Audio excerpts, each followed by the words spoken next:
के चौथा व्रत कथा। सावन के महीने में साधक भक्ति और समर्पण के साथ भगवान शिव और माता पार्वती की विशेष पूजा अर्चना करते हैं। इससे साधक को सभी तरह की परेशानियों से मुक्ति मिलती है। यदि आप भी आर्थिक तंगी से मुक्ति पाना चाहते हैं तो सावन के चौथे सोमवार पर महादेव का अभिषेक करें। ऐसा करने से महादेव प्रसन्न होकर जातक की सभी मुरादें पूरी करते हैं। हिंदू पंचांग के अनुसार सावन का चौथा सोमवार 12 अगस्त को है। यह महीना देवों के देव महादेव को बेहद प्रिय है।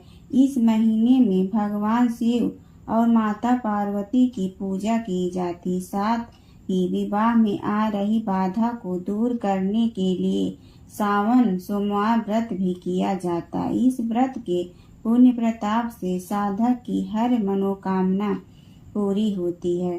अगर आप भी भगवान शिव का आशीर्वाद प्राप्त करना चाहते हैं तो सावन सोमवार पर महादेव का विशेष चीजों से अभिषेक करें। इससे जल्द ही विवाह के योग बनेंगे और मनचाहा वर मिलेगा। यदि आप जीवन में लंबे समय से दुख और संकट का सामना कर रहे हैं तो सावन के चौथे सोमवार पर स्नान ध्यान करने के बाद गंगा जल में काले तिल और बेलपत्र मिलाकर विधि पूर्वक महादेव का अभिषेक करें। मान्यता है कि ऐसा करने से कुंडली में अशुभ ग्रहों का असर खत्म हो जाता है। साथ ही आर्थिक तंगी दूर होती है। करियर और कारोबार में सफलता प्राप्ति के लिए सावन के चौथे सोमवार पर भगवान शिव का गन्ने के रस से अभिषेक करें। धार्मिक मत है कि ऐसा करने से साधक को करियर में मन मुताबिक सफलता मिलती है और मनचाहा करियर प्राप्त होता है। मान्यता है कि सावन सोमवार पर भगवान शिव का अभिषेक करने से वह जल्द प्रसन्न हो जाती। यदि आप भी महादेव को प्रसन्न करना चाहते हैं सावन के चौथे सोमवार पर गंगा जल में चंदन मिलाकर भगवान शिव का जलाभिषेक करें। इससे साधक को मंगल दोष से मुक्ति मिलती है। श्रावण सोमवार की कथा के अनुसार अमरपुर नगर में एक धनी व्यापारी रहता था। दूर दूर तक उसका व्यापार फैला हुआ था। नगर में उस व्यापारी का सभी लोग मान सम्मान करते थे। इतना सब कुछ होने पर भी वह व्यापारी अंतर मन से बहुत दुखी था, क्योंकि उस व्यापारी का कोई पुत्र नहीं था। दिन रात उसे एक ही चिंता सताती रहती थी, उसकी मृत्यु के बाद इसके इतने बड़े व्यापार और धन संपत्ति को कौन संभालेगा। पुत्र पाने की इच्छा से वह व्यापारी प्रति सोमवार भगवान शिव की व्रत पूजा किया करता था। सायंकाल को व्यापारी शिव मंदिर में जाकर भगवान शिव के सामने घी का दीपक जलाया करता था। उस व्यापारी की भक्ति देखकर एक दिन पार्वती ने भगवान शिव से कहा, हे प्राणनाथ, यह व्यापारी सच्चा भक्त है। कितने दिनों से यह सोमवार का व्रत और पूजा नियमित कर रहा है। भगवान आप इस व्यापारी की मनोकामना अवश्य पूर्ण करें। भगवान शिव ने मुस्कुराते हुए कहा, हे पार्वती, इस संसार में सबको उसके कर्म के अनुसार फल की प्राप्ति होती है। प्राणी जैसा कर्म करते हैं उन्हें वैसा ही फल प्राप्त होता है। इसके बावजूद पार्वती जी नहीं मानी। उन्होंने आग्रह करते हुए कहा, नहीं प्राणनाथ, आपको इस व्यापारी की इच्छा पूरी करनी ही पड़ेगी। यह आपका अनन्य भक्त है। प्रति सोमवार आपका विधिवत व्रत रखता है और पूजा अर्चना के बाद आपको भोग लगाकर एक समय भोजन ग्रहण करता है। आपको इसे पुत्र प्राप्ति का वरदान देना ही होगा। पार्वती जी का इतना आग्रह देखकर भगवान शिव ने कहा, तुम्हारे आग्रह पर मैं इस व्यापारी को पुत्र प्राप्ति का वरदान देता हूँ, लेकिन इसका पुत्र 16 वर्ष से अधिक जीवित नहीं रहेगा। उसी रात भगवान शिव ने स्वप्न में उस व्यापारी को दर्शन देकर उसे पुत्र प्राप्ति का वरदान दिया और उसके पुत्र के 16 वर्ष तक जीवित रहने की बात भी बताई। भगवान ने वरदान से व्यापारी को खुशी तो हुई, लेकिन पुत्र की अल्पायु की चिंता ने उस खुशी को नष्ट कर दिया। व्यापारी पहले की तरह सोमवार का विधिवत व्रत करता रहा। कुछ महीने पश्चात उसके घर अति सुंदर पुत्र उत्पन्न हुआ। पुत्र जन्म से व्यापारी के घर में खुशियां भर गई। बहुत धूमधाम से पुत्र जन्म का समारोह मनाया गया। व्यापारी को पुत्र जन्म की अधिक खुशी नहीं हुई, क्योंकि उसे पुत्र की अल्प आयु के रहस्य का पता था। यह रहस्य घर में किसी को नहीं मालूम था। विद्वान ब्राह्मणों ने उस पुत्र का नाम अमर रखा। जब अमर 12 वर्ष का हुआ तो शिक्षा के लिए उसे वाराणसी भेजने का निश्चय हुआ। व्यापारी ने अमर के मामा दीपचंद को बुलाया और कहा कि अमर को शिक्षा प्राप्त करने के लिए वाराणसी छोड़ आओ। अमर अपने मामा के साथ शिक्षा प्राप्त करने के लिए चल दिया। रास्ते में जहाँ भी अमर और दीपचंद रात्रि विश्राम के लिए ठहरे, वहीं यज्ञ करते और ब्राह्मणों को भोजन कराते थे। लंबी यात्रा के बाद अमर और दीपचंद एक नगर में पहुँचे। उस नगर के राजा की कन्या के विवाह की खुशी में पूरे नगर को सजाया गया था। निश्चित समय पर बारात आ गई, लेकिन वर का पिता अपने बेटे के एक आंख से काने होने के कारण बहुत चिंतित था। उसे इस बात का भय सता रहा था कि राजा को इस बात का पता चलने पर कहीं वह विवाह से इनकार न कर दे, इससे उसकी बदनामी होगी। वर के पिता ने अमर को देखा तो उसके मस्तिष्क में एक विचार आया। उसने सोचा, क्यों न इस लड़के को दूल्हा बनाकर राजकुमारी से विवाह करा दूं। विवाह के बाद इसको धन देकर विदा कर दूंगा और राजकुमारी को अपने नगर में ले जाऊंगा। वर के पिता ने इसी संबंध में अमर और दीपचंद से बात की। दीपचंद ने धन मिलने के लालच में वर के पिता की बात स्वीकार कर ली। अमर को दूल्हे के वस्त्र पहनाकर राजकुमारी चंद्रिका से विवाह करा दिया गया। राजा ने बहुत सा धन देकर राजकुमारी को विदा किया। अमर जब लौट रहा था तो सच नहीं छिपा सका और उसने राजकुमारी की ओढ़नी पर लिख दिया, राजकुमारी चंद्रिका, तुम्हारा विवाह तो मेरे साथ हुआ था।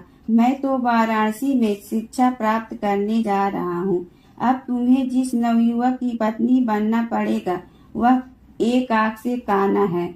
जब राजकुमारी ने अपनी ओढ़नी पर लिखा हुआ पढ़ा तो उसे काने लड़के के साथ जाने से इनकार कर दिया। राजा ने सब बातें जानकर राजकुमारी को महल में रख लिया।